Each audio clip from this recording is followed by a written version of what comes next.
Assalamualaikum warahmatullahi wabarakatuh. Halo teman-teman, di sini kita mengadakan praktikum kuliah lapangan yaitu ke daerah Kawah di Ciwidey.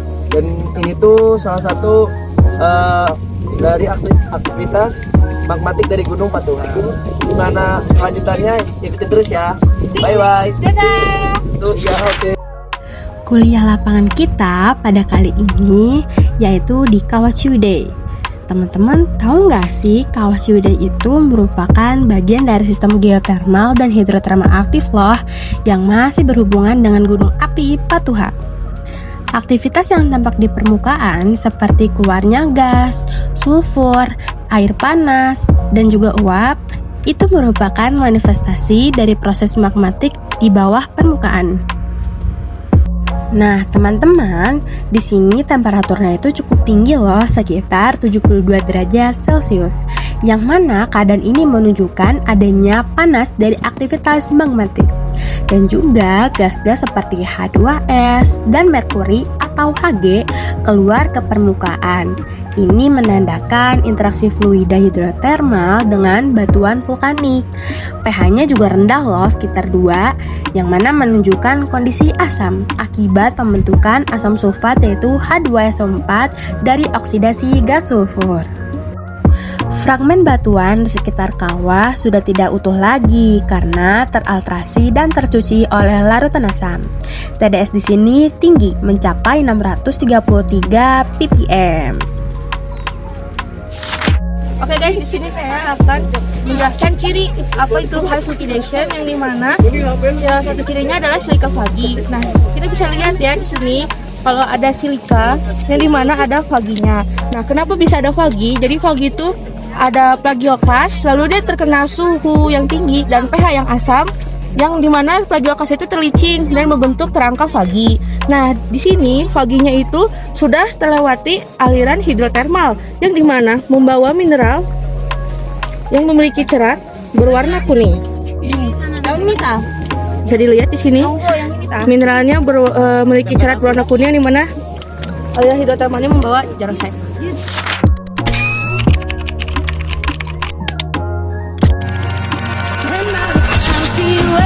I'll be halfway to my mommy's home.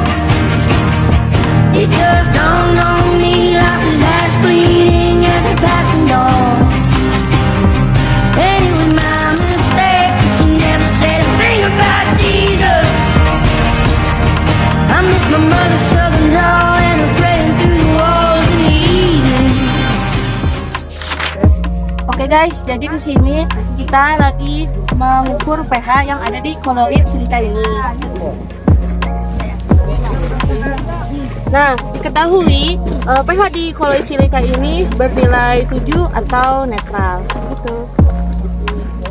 Pertama yang HS tadi kita dapat menemukan alterasi clay yang baru kiri. Nah, untuk di lokasi kedua ini yang HS kita dapat menemukan alterasi silika yang mengandung emas dalam kadar yang rendah.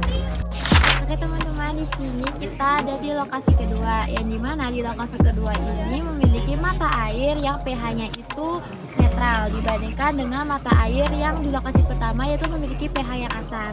Nah, di lokasi yang kedua ini airnya itu berwarna putih seperti ini. Hal ini disebabkan karena adanya padatan, yang dimana silikanya ini berubah menjadi padatan karena tidak terlarut dengan kuat sehingga menyebabkan terbentuknya koloid.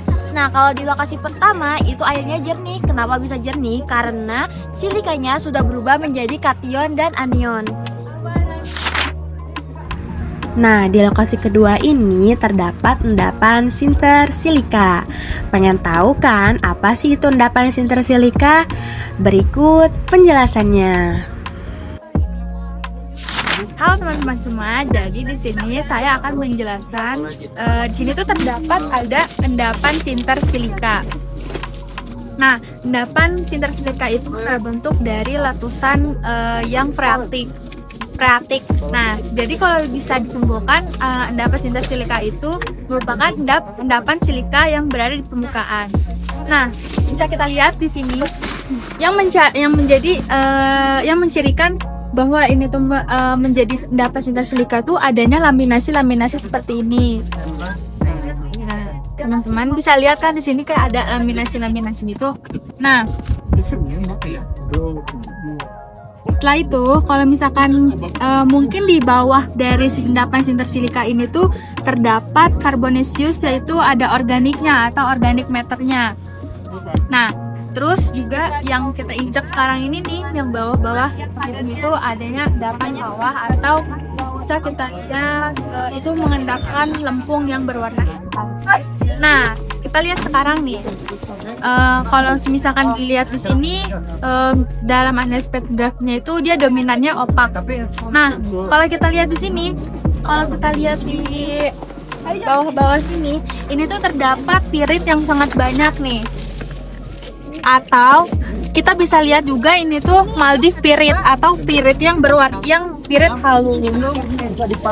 Mungkin itu saja penjelasan mengenai endapan sintersilika. Oke, berikutnya di sini juga terjadi proses overprinting dari LS ke HS.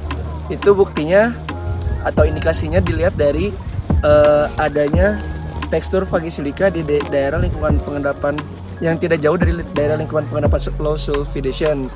Dan jika diambil contoh, mungkin ada contoh sampel yang satu sampel ini tuh dia terdapat urat tapi terdapat juga vagisilikanya, itu bukti dari indikasi kejadian overprinting dari LS ke HS. Nah, secara garis besar, hubungan antara zona asam dan netral ini menggambarkan bahwa proses ini overprinting, di mana sistem hidrotermal baru menimpa sistem yang lama. Contohnya dari high sulfidation yang tadi ke low sulfidation yang ada di lokasi kedua. Oke guys, mungkin itu sedikit banyaknya yang bisa kami sampaikan. Mohon maaf bila ada kurangnya. Pokoknya jangan lupa Like, comment, and subscribe. Oke, terima kasih. Bye bye. Subscribe.